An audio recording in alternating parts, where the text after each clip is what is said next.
Good morning. We are in my easy week of training. I did 2 full rest days so far, and yesterday a training day. And today was planned a complete aerobic day, but we had a bit of a change of plan now. Because there the data comes into play, and trusting the data and trusting your body. So what happened today? This morning, normally I had planned, like a full aerobic day, nothing wild at all, but still some aerobic work for sure in gym. That was the plan, as you guys know. But things change, and there the pattern comes into play, and this is the decision nobody wants to make, including me not, because I had 2 full off days planned. That's good. And this is now obviously the athlete gets a bit irritated with this, but you have to think in a 300 day, 600 day, 900 day rhythm, right? So does this help me to stay consistent for the next 300 days? Yes. So what will happen today actually is another rest day, which I don't want to do. Why is that? The why is this. Can you see this? So what this is, my resting heart rate jumped from 47 yesterday to 53 today. And it was an easy day.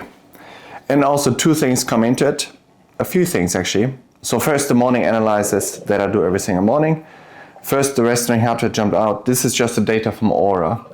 Resting heart rate is 6 beats up. Didn't do intensity, something that would cause it to go up like that. Weird. Anyway, 6 beats is quite a lot, like 3 beats normally. 10 beats up, you're 100% sick, obviously. But 6 beats is a number I don't like, not with this. HRV is a bit lower, also one by HRV I don't trust. Body temperature can also be, it's not so much a thing, because to be honest, the room temperature can change with the heating and all, so that one I don't trust either. It changes really if you sleep in another bed. It's suddenly higher, can't trust that one. But the one I do trust is this one. And that is the average heart rate for the night. That is 58 compared to yesterday, 52. 58, 6 beats on average higher, that I don't like. Then add to the one in that I actually get, I give my immune system score. I have this lymph node here, super unscientific, but it definitely 100% works for me. So I can tell if that one is minimally swollen. When I do my meditation in the morning, I lay there, I do the check-in afterwards with all the data and really honestly look at it. Is the decision today gonna harm or benefit the training today, doing it today? That's why I ask myself in the morning, honestly, is it gonna benefit or harm me to be, in the next 2 years straight consistent?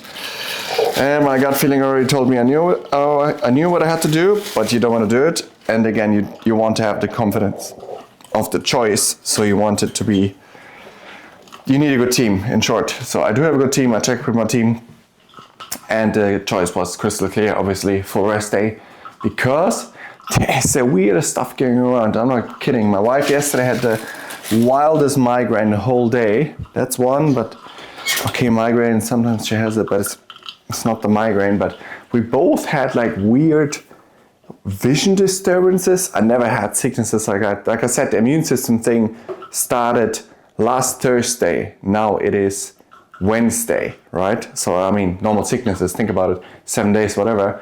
Didn't break out. It didn't break out today yet. I don't feel sick. I could go easy training. If I didn't have the data and trust it and I wouldn't do these things that I'm doing, I would just think, you're a bit sleepy, you're a bit tired, let's go training. But combine all these things, like yesterday, even the 3K easy swim, just 3K short sprints, and after 2 off days, I felt glycogenic really good in the beginning, like I said. But then in the end, I got this really low. I was like, this is strange. And the athlete brain always reasons and says, maybe, metabolically you would shut down after 2 days, maybe it's that, blah, blah, blah. You always find a beautiful excuse. Same in the easy run, as I said. I had quite a big low in the middle, like energy-wise. And that shouldn't happen. Like easy run, like that, I should just flow through stable. Energy system-wise, there should be nothing happening, especially not after 2 off days. So this beast that's been going around everywhere in Central Europe, I don't want that to break out. So I'm gonna chill the hell out. If it's tomorrow as well, it does not matter. Because think about it, what is one off day now, extra, or maybe two? What does it mean? Nothing. But a week or two flat in bed, that sick, with this mycoplasma and all that stuff that's around, whoo, that is not what I want. So yeah, smart choices. I'm gonna have some like breakfast, recalibrate the mind to something else now, not what I want to do, which is train, but that's okay. Smart choices. I'm gonna up my supplements. So yeah, as I said before, I'm using the Cincino Extend, super high quality stuff. And omega oil, of course, I already took a big chunk of that. So normally I take one of each. It's a mix of vitamins and all that stuff. I took the double dose today. I do not recommend a dose, which is actually a bit too much to be honest. And then I'll check with the team. It's a smart idea to actually take ibuprofen as well. I have to think about that. Then lots of hydration, lots of good food. I had a big calorie injection last night actually. I had 2 pizzas and I slept deep and slept well and definitely helped. Like I said, why did I want a calorie injection? Why did I want it? Maybe my body told me to have it because it's fighting this bug still. So yeah, very grateful my body gives me these signs. We just gotta listen and then all is bueno.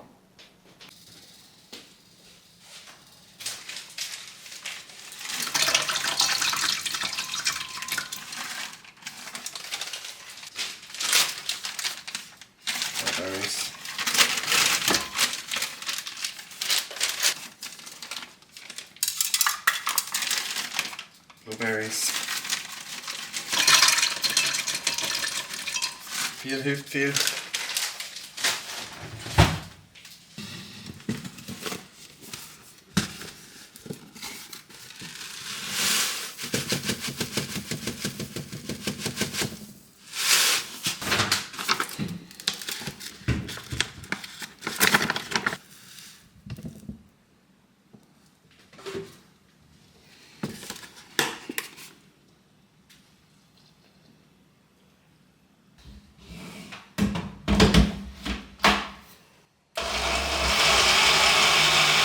So one thing that was actually on my mind, and there I chatted to my good friend ChatGPT, which is highly recommended. Any questions you have about life, it gives you an informed decision. Most of you guys will know, but actually many of you won't use it.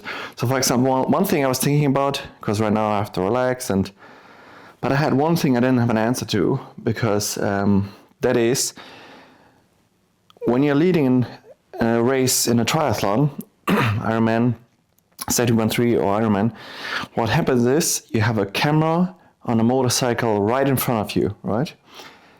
And that, although I'm now used to the camera and all, but I have a feeling I don't have a plan in place mentally before you experience it, because it will happen at some point. I don't know when, I'm completely detached when, but I know it will happen. So I want to shortcut that experience before I was thinking I don't have an answer how to deal with that. Because that can be distracting as hell. Imagine like your mind trying to drift and like who's behind the camera and you get distracted about, I don't know, I can just imagine it's distracting as hell, right? Leading a race is one thing, try to stay calm or like being in the lead, that's one thing. But another one is to run a whole marathon and have a cameraman and a camera right in front of you. So obviously, you want to have a focus and want to have a system to deal with that. Of course, the more you do any experience, the better it is. So if you had that thing 5 times in front of you, then obviously it's better. But I want to have a system in place that when the first time I did it, I already have something in place. So I just want to be prepared for everything as much as I can. That's a bit of the ego, but also it's just preparation, and I like to do it. I want to have an answer mentally.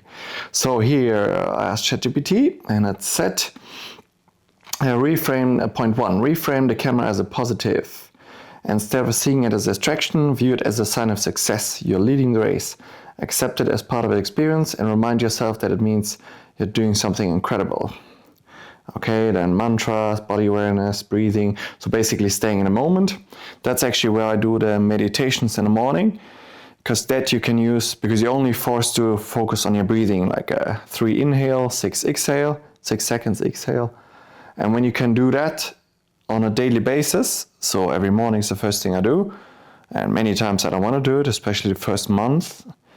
But if you do it every single day, like those videos and all those things, it just becomes less of a resistance thing, and you just execute it because you want to do it and you know it's good for you.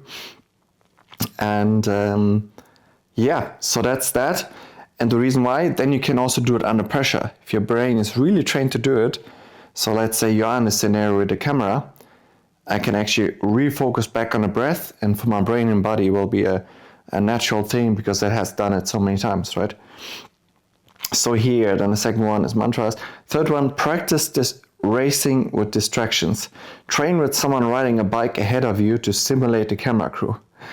Fun fact, because of this YouTube channel, that is actually something I can do. So I can ride, my wife can ride when she has time in the bike in front of you with a camera, and you guys are going to be then the camera simulating the spectators watching and right in front of you, which to be honest is a little bit annoying when you're running. It can be distracting, so that we will do for sure. Maybe even with a key race session before.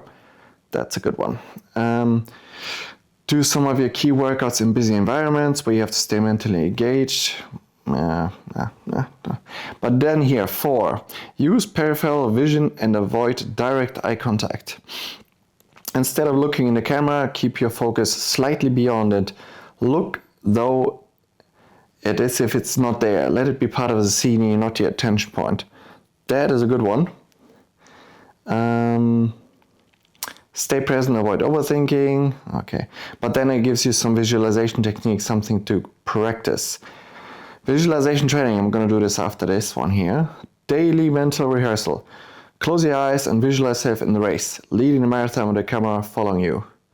Yeah, it has to be in front of me. That's the annoying part. Following is easy. Picture the motorcycle, the noise, the pressure, but you see yourself staying calm and focused. The cool thing is, like you guys as well, you've been on those race courses, you've most likely seen the motorcycle, so all those things are actually easy to visualize because you've experienced it before. I know the noise of the motorcycle, the camera. I ran next to it when, for example, in Frankfurt, Christian Blumenfeld overtook me, this exact scenario. So yeah, you can easily rehearse that like that. Use all the senses, imagine how the pavement feels under your feet. So the classic one, the sound of the motorcycle, the rhythm of your breathing, controlled effort of your stride. The good thing is also is Ironman Austria, for example, that I'm doing this June, which is my main race. There, I've been there already in 2019, so I know the course. I can visualize all the scenarios very well. And it also has to do with manifesting, right? If you do those things, you manifest good things happening. So that's something I'm big into. Focus drills during training. Distraction runs. Have someone ride a bike. We had that mantra. And there we go. Meditation, mindfulness. 5 to 10 minutes of daily meditation. Doing that already. They ignore the camera game. 4. Deliberately ignoring when you see a camera in daily life, TV, phone, security cams. Train yourself to pretend it's not there. The more you do this, the more natural it'll feel on race day. I mean, I got pretty good with it, with this thing, because before, I remember, you can go back to YouTube, watch my very first video on this channel, which was like 2-3 years ago. That was awkward, because you have this, the camera, next to the lens is this red light, right? And now I don't care anymore.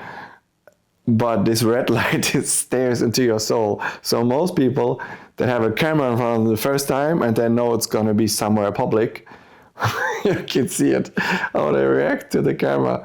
It's like a deer in the headlights, and that was me. Look at my very first video, like the CEO to Pro Triathlete thing we made with a friend.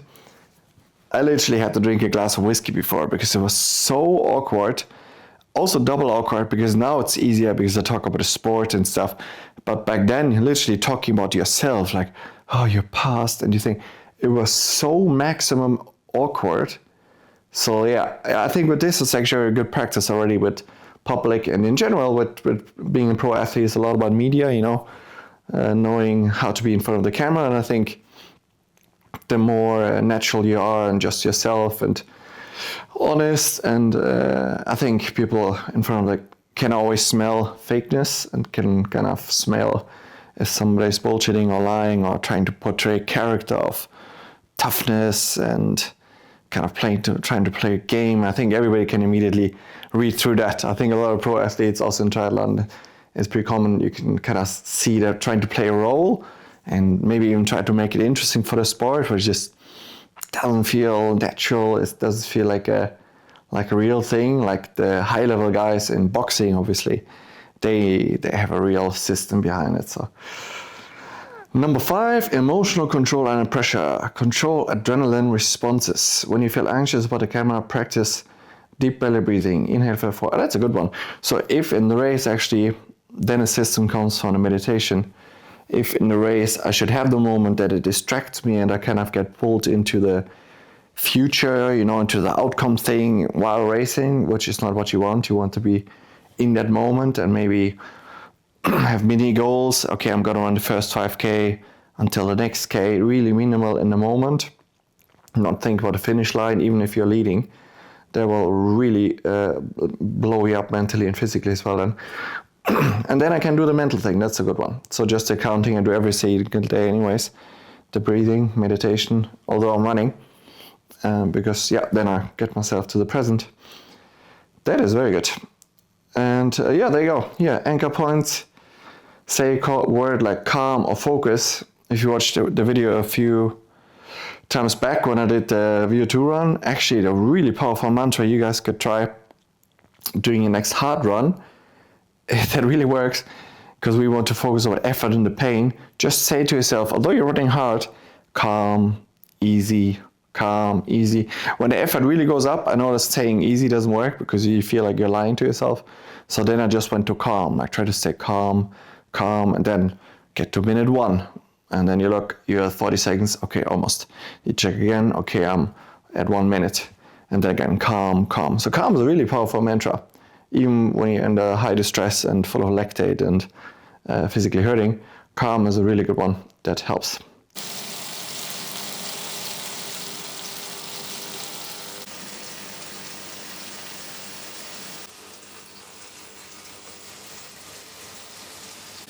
Another quick look behind the curtain. This is live now. It's called exporting on my computer because I'm pumping a video and editing it daily. So the process is basically I'm editing it, so I have a routine so my ADHD brain gets a break. I made a plan with my friend ChatGPT how I can do this that obviously doesn't impact sport at all. That is number 1 goal. So I have a morning routine. After my breakfast, I do half an hour of edit. I have a template for the thing, so it's as efficient as possible. That's why no music. I slap it really raw. So that's that. Then I exported it. Then I uploaded it for the members as the ad-free version, and then I uploaded again for you guys for the evening for 8 p.m. finish time. And so my pasta is getting ready here. So boil the water. Pop it in there. All right, we're ready for lunch. Ate the really earlier, relaxed a bit. But if I'm honest, I still did stuff which is not resting. So although I enjoy doing it, I enjoy doing stuff, but that doesn't mean it's resting. So what we got here, there's not a can of Budweiser to really kick off the recovery.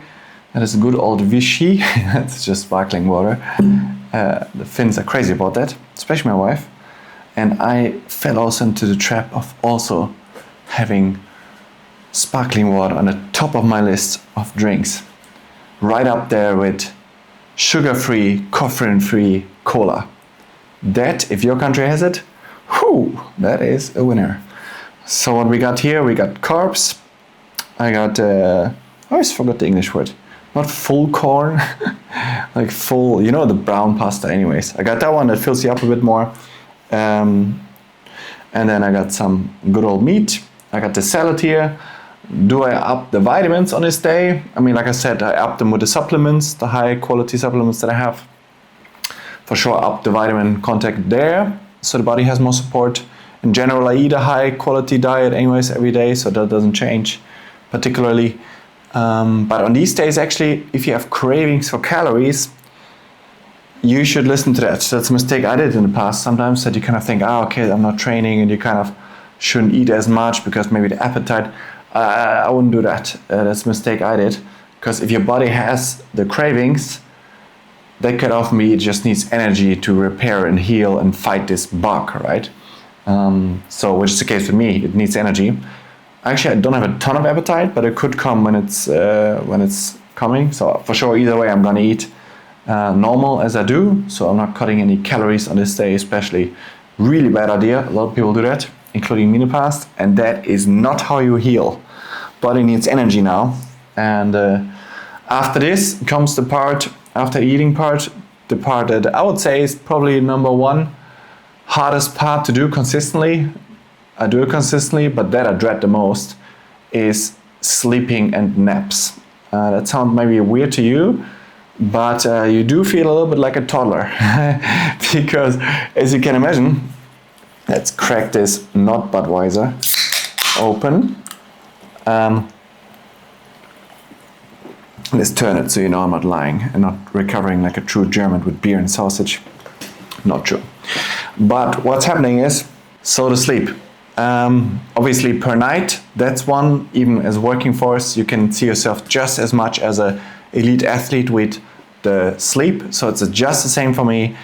Going to bed on time, no way around it, sucks. Getting the sleep hours, 9 is a minimum. The lower number, to be honest, 10 would be ideal, but then I have no life and that's also not maintainable. So 9, but I have a minimum of 1 day a week where I made a note in Training Peaks, 10 to 11 hours after intensity day, because sleep, we can eat, we can hydrate, but number one recovery tool, forget Theraguns, massage, is sleep. And it requires the most discipline. It's probably the same for you. Because if you're working, there's no reason you shouldn't be sleeping more, but why don't we sleep more? It's a waste of space. You don't do anything, you're just laying around, but your body needs it. If you're training, it's the number one thing that you recover. So imagine every single day I take naps. It sounds like a big thing to even mention as a negative, but do that consistently every single day. You don't want to sleep every single day, have a nap every single day.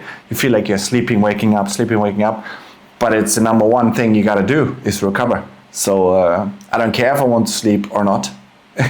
I'm gonna force myself like a flipping toddler to lay there, and if I lay there at least half an hour with eyes closed and you're not sleeping, yeah, well, too bad, you're gonna lay there because you're gonna recover. So just on a few things that I personally would say are the hard things to do. The training I love, I don't find that hard, even if it is hard. That is not the hard part. The eating part, especially the sleeping part, saying no to a lot of things you want to do, just basically everything. A lot of things. So like I said, yeah, everybody can do it differently, but I'm approaching it like role models I had, like a Kobe Bryant and Michael Jordan.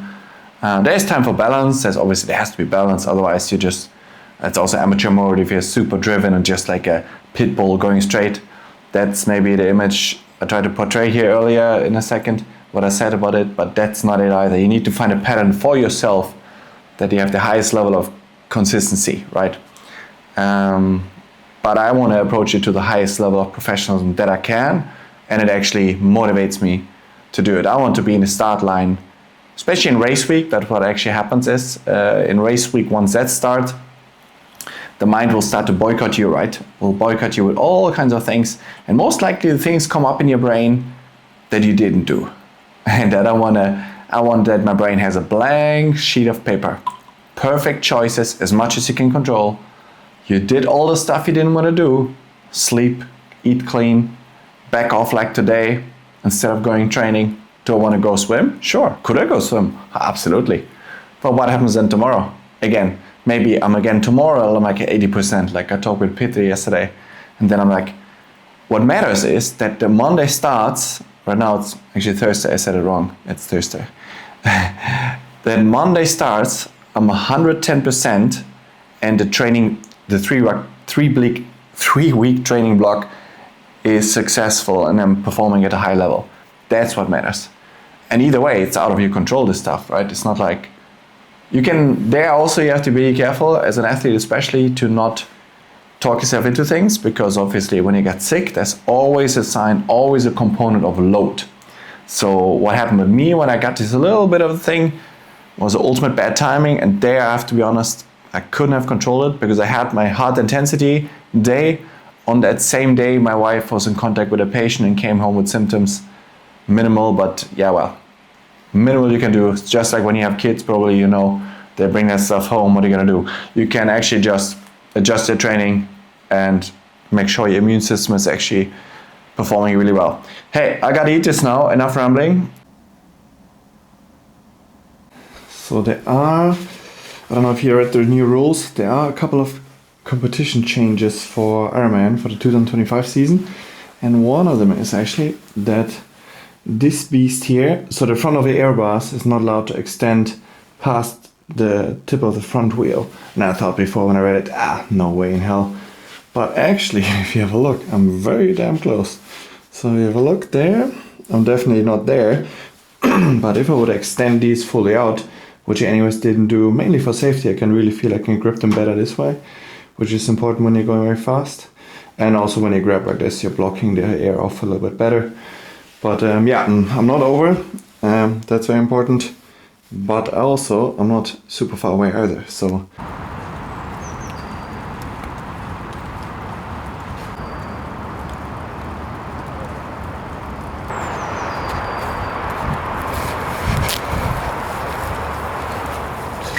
Rainy day.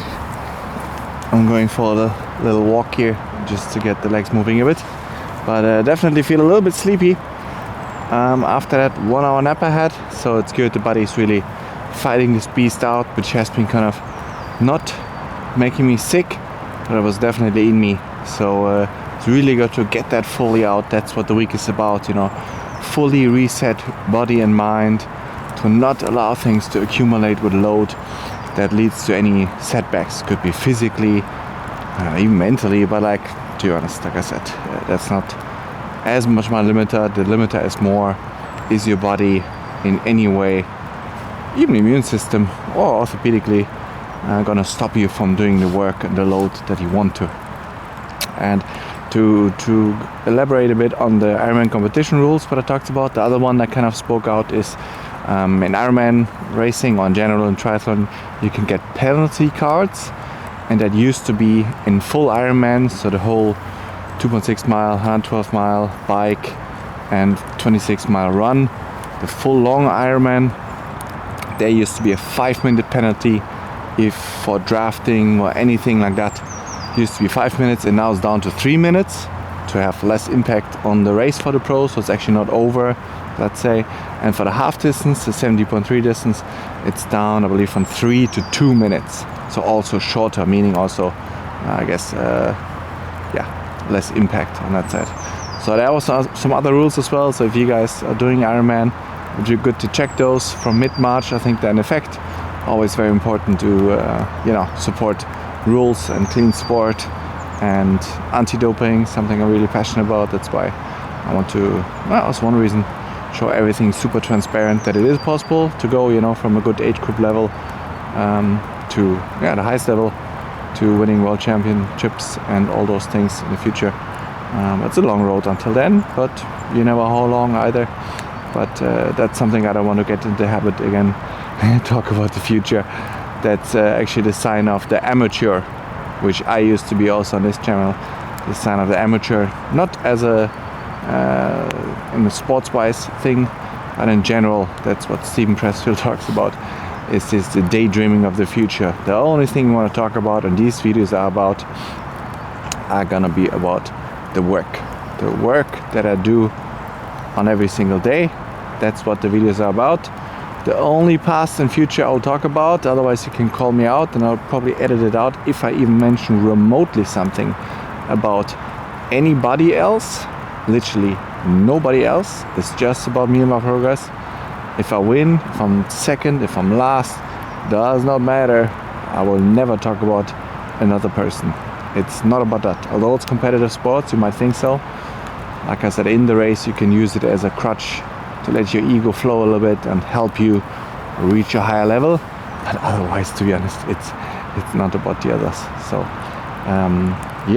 so that's that. I'll be resting today. Tomorrow, one of two scenarios: either another full rest day, I'll decide in the morning, or some easy aerobic training. But again, I want a full reset. So if I have to do more rest days, it's the first time in 6 months that I had anything outside of the plan. So, and again, it's this is the decisions, this is the situation. As the quicker you accept it and have no emotions to it, just accept it what it is, and the quicker you're gonna be actually back in the right training. So I'm super grateful. My body has a strong immune system. It's fighting it right now. I don't feel sick, but I can feel it's working it. And I'll be back tomorrow morning and we check in what's gonna happen then.